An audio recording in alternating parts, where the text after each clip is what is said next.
Hello, ladies and gentlemen. Welcome back to another episode here on European Confessions. The following story that you're going to be listening to, it was sent to me by one of our dear brothers. So the message, it reads like this. Hello, Brother Nashi, how are you?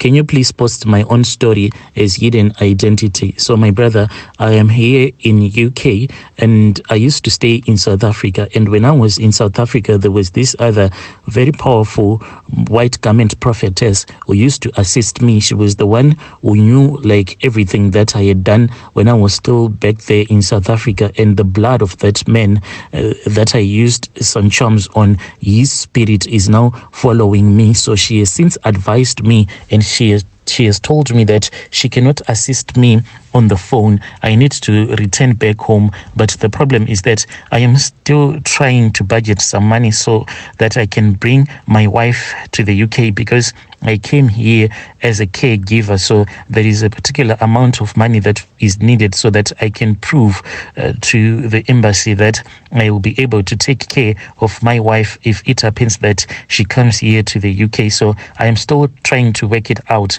So I do not have that freedom to travel from the UK, returning back to Africa. And right now, I am being chased down by the spirit of that man. So what happened is that I went to South Africa. This was in the year 2008.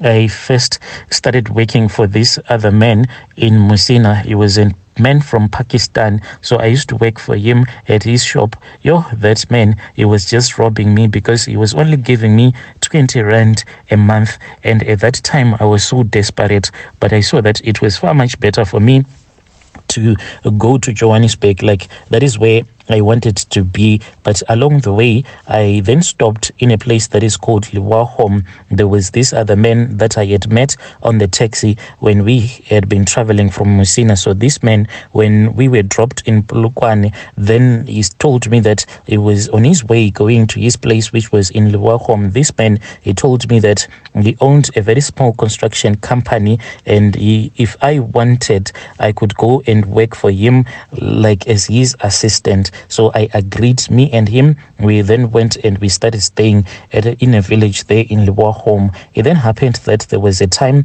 when there was this other RDP program that was being done around Liwahom, as well as this other place where I ended up meeting my girlfriend, which was in Zebediela. So I joined this other company that ended up robbing us.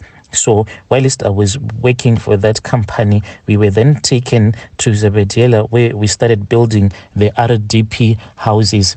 And there was this other place where we were building one RDP house, and we used to stay at that place. So the only problem was that at that old woman's place, there was no electricity. So she had spoken with one of her neighbors. So whenever we wanted to charge our mobile phones, we would go there, and then we would charge our mobile phones. So so that my phone did not have any battery at all, I then went next door, and I then saw that there was this other very beautiful woman. When I looked at her, I was like, wow, this woman, she looked more like an angel more than human. And her skin, she was very light skinned, and she had all the curves in the perfect places, and she had very beautiful curves. She also looked at me, and when she looked at me, I just knew that this woman, I was supposed to make her mine. She later told me that even when she was looking at me,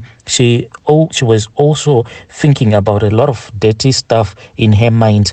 And when I started to talk to her, I asked her out, and she said, okay, let me give you my number. Later on, we can have a conversation. So in the evening, I went there, and after she had given me my phone, and I then gave her some money because I wanted to trap her using the money, the little money that I had, and she was really impressed. And we started to talk. We would talk and we'll be on the phone for hours and hours, telling each other that we are into each other. Then she told me that I had to forgive her because on that same weekend, which I wanted to go with her out, unfortunately, she could not go with me because her husband would be traveling from Gauteng, because the husband was working at this other mine, she said, in Rustenburg. And that man will be on his way returning back to Zebediela. So she told me that maybe next week we can go out together. So I waited, and she told me that I was not supposed to text her or to call her, and she was actually deleting my phone numbers in her phone because her husband, she said, was a man that was a jealousy man who used to beat her up. She then told me not to text her or to call her. So the guy came, and when the guy left, this was on a Sunday afternoon, so her parents were at work. She then told So her parents at that time, they were at church. She then told me that I was supposed to come to her place because she just wanted a quickie. Yes, she told me that. And I went to her place. And when I went there, we did our first round. When we wanted to do the second round, we were like in her room. That was when she said, "Oh no, my husband is back." And the guy had already parked his car in their yard, and he was already knocking on her door, and we didn't know what we were supposed to do. But she told me to go underneath the bed, and I was naked. I went underneath the bed and I waited for the husband to go. So the husband had forgotten his license, so he looked for his wallet and then he left. All that time when he was speaking with his wife, I was lying naked underneath the bed. He finally left and returned back to Gauteng.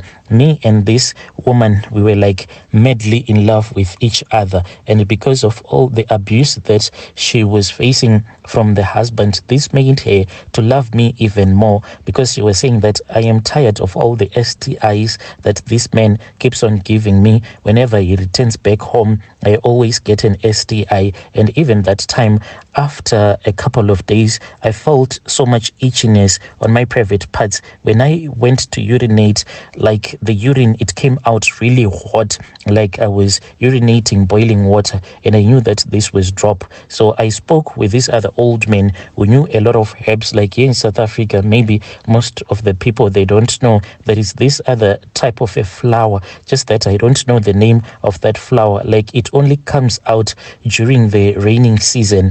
And that flower, most of the people do not know that when you have drop, you can actually cure yourself using that little plant that comes out when it is during the raining season. And what I did is that when I returned back to Leboa home, I then went into the bushes and I looked for that little plant. I took it and I soaked the little plant in a 2-liter bottle of water. When she came to visit me and her, we both drank. She wanted to vomit, and I told her that she was supposed to force herself, because the more that she was going to drink, the more that she would be urinating, then that little plant will be cleaning her system. I recovered as well. She also recovered, because she used to complain, saying that regularly she'll be having this smelly discharge. So she then told me that she wanted to become my wife. So it happened that her husband started to suspect that she was cheating on him, and at that time I was no longer staying in Leboa home. I had moved out of Leboa home because there was this other man who had told me that he had some tipper trucks. So this man, he had gotten some tenders and he was working around Bochum. So I was working for that man who trained me how to drive the tipper trucks. So this woman, when it will be month end, she will come from Zebediela and she will spend at least 1 week with me. Then there was a time when she came. At that time I had gone to see my sister in an area that is called Westernberg. Your brother Nash, when I looked at her, I felt so sorry for her, because she had been beaten up by her husband. She was even struggling to walk. I then said to her, what are we supposed to do? Even the time when I was making love to her, like she was really in pain. And she gave me the task to get her husband killed. I said, let me see what I can do about it. Then I started to ask around until my sister told me that there was this other man who was willing to assist me, because as for my sister, me and my girlfriend, we had lied to her and we told her that this man, she did not love this man anymore, but it was him who was forcing himself on this poor woman. So my sister also felt so angry. And then I went to that traditional healer, and when I went to that traditional healer, he told me that he uses a mirror. All that I was supposed to do was to call upon the name of that man as well as his surname. So I did not have his surname at that time. I went out of the consultation room, then I called her and I said, please give me a name, and she texted me the name, and I went back into the consultation room. So that man, he then told me to call out the name and the surname. I started to rehearse and I called out the name of that man, and he appeared in the mirror. When this man appeared in the mirror, he saw that I was holding a knife and I was getting ready to stab him, to stab the mirror. He said, what wrong have I done to you? Don't you think that stealing my wife was more than enough? Why do you want to spill innocent blood? Then that healer told me not to hesitate because my hands were already shaking.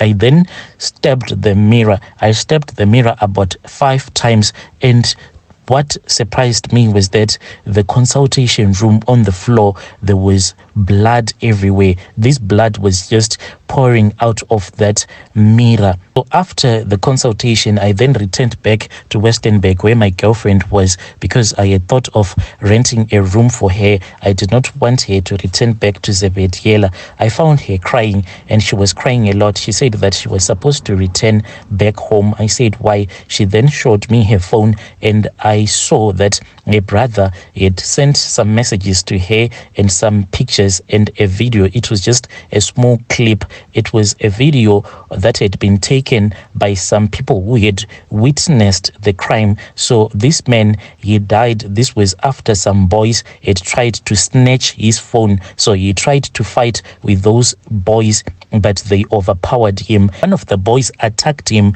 and stabbed him repeatedly 5 times on the chest, and he just fell to the ground. The boys searched him and they all ran away. They also looked into his car, then they just ran away. So when I saw that video, I knew that the rituals that we had done, they had worked. I told my woman that this is what she wanted. She wanted to be free. She wanted to be with me.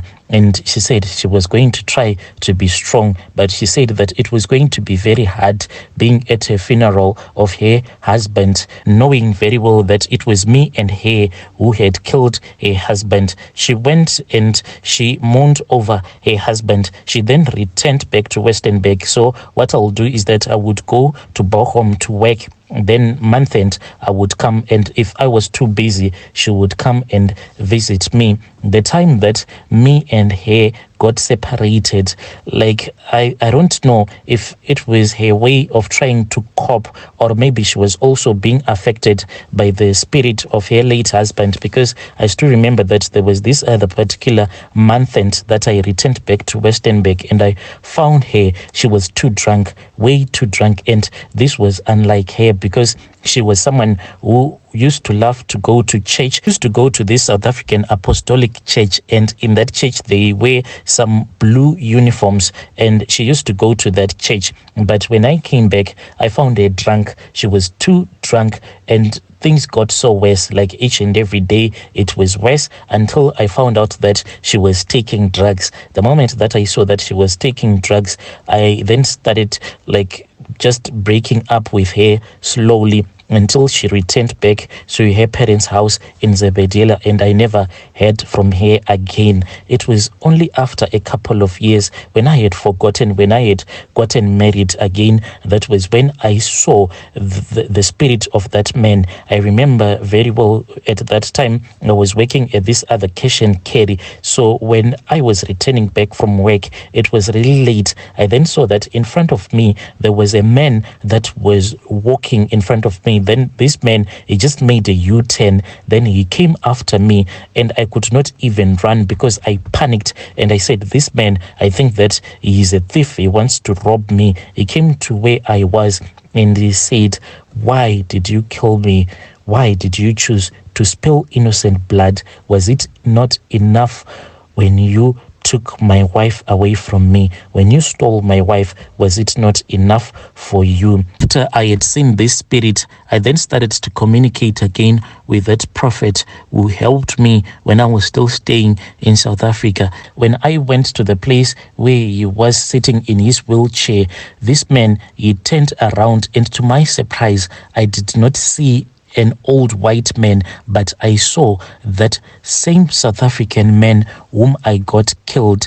But this man, like, the face was black, but the whole body, it was still the body of that old man. I panicked, but at the same time, since his family was around, I did not want them to see that this is what had happened. I just gathered my courage and I just pulled him back indoors, even though I kept on seeing not the old man's face, but I saw the face of that man that I got killed simply because I wanted his wife to become mine. So this is how much I am suffering. So with this type of a job that I am doing, looking after the elderly, I cannot tell anyone that this is what is happening to me. Otherwise, I might lose my job. And if I lose my job, my wife will never come here. Then I would have to return back to Zim. Yo, dear listeners, right there was a message that was sent to me by our dear brother. Strange things do happen in this world.